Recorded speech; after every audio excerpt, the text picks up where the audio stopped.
រីត្រីដ៏សែនស្ងប់ស្ងាត់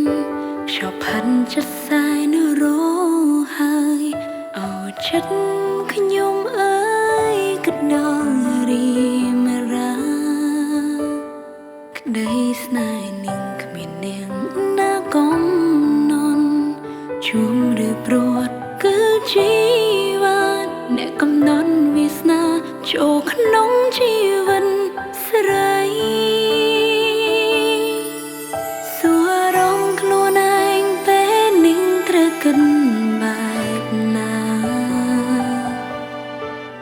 បែងដូងឆ្លើយថាត្រូវកាត់ថ្លៃមកនៅ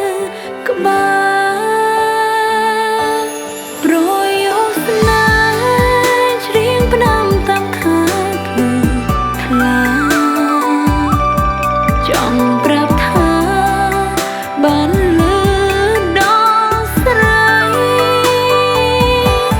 បានលឺហើយឲ្យចិត្ត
គឺជា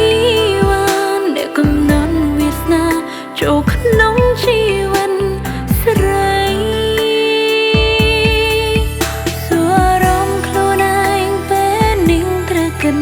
បែបណាបែងដូងឆ្លើយថាត្រូវកាត់ថ្លៃមកនៅក្បែរ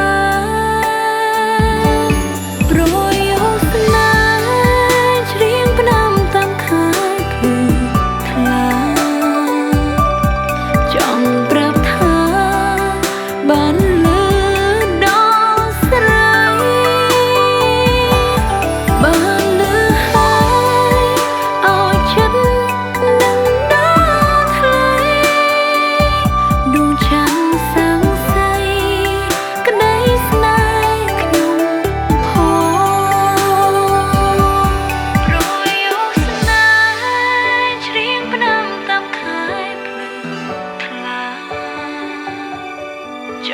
ប្រាប់ថា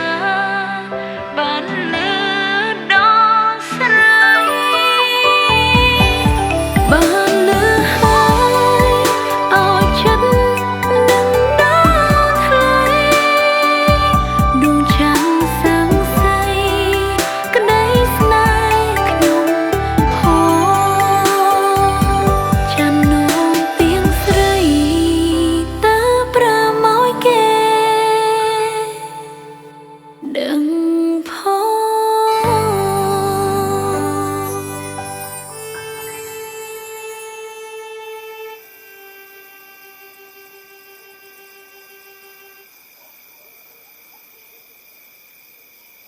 សុខសប្បាយទេមនុស្សចំនួនថ្មី